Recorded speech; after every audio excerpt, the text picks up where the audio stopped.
Well, my dad was a pilot in the Air Force for almost 30 years. California, in New York State, Florida, 3 years in Japan as a child. We wound up in Kentucky because my mother was from Kentucky and my dad got a second assignment to Japan. That left my mom with 3 boys, I the oldest and in the middle of high school, so that was a handful.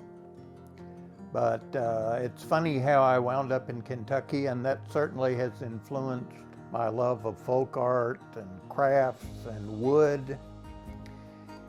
When I was in Japan in the 50s, that was probably the onset of Japanese mechanical toys. Very easy to take apart, and I was curious about how the gears and mechanical elements worked. That was kind of a beginning of the interest in things mechanical. My parents in their retirement had become antique dealers, so I actually had a lifetime of going to auctions and antique malls, and I was curious about folk art toys that moved.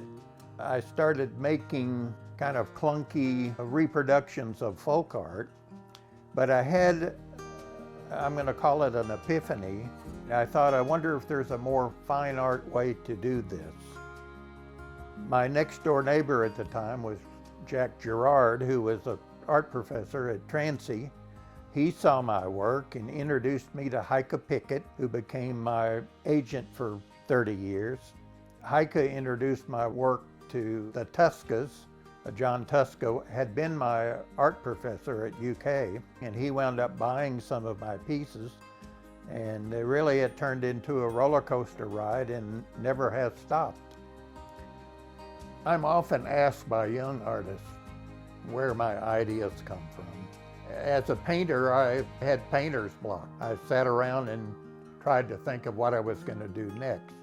There's something about working in the wood. You do one piece, it makes you think of 5 others. So I know I'll never get to all the crazy ideas that are jumping around in my head. A lot of my ideas are about the natural world. I'm working on a piece now. It's kind of like a natural history museum, but I'm thinking more in terms of a cabinet of wonders. I don't want it to be taken too literally. I want it to be poetic. I want to capture the wonder and the mystery that I see in it. I spent 18 years as a Montessori teacher. I owned my own school, and I learned so much from those young children. They're so curious. At one point, I thought, I'm going to give myself 3 more years of teaching, and in that time, try and make a go of it. If I can be successful, fine.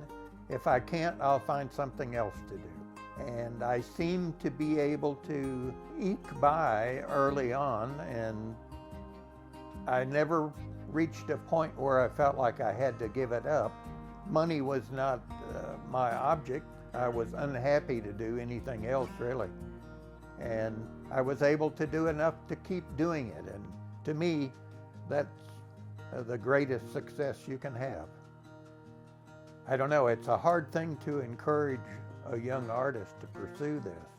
I think to please yourself is one thing, but if you have to earn a living at it, I think there's some compromises perhaps you have to make, and not everybody can do that. My dad didn't live to see my success with the automata. That's certainly a disappointment for me.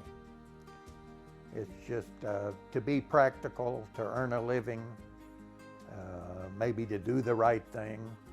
I put art on the back burner for a good while, but I was happy as a teacher, but I was never completely fulfilled the way I am now. I so much feel like I'm doing what I'm supposed to be doing.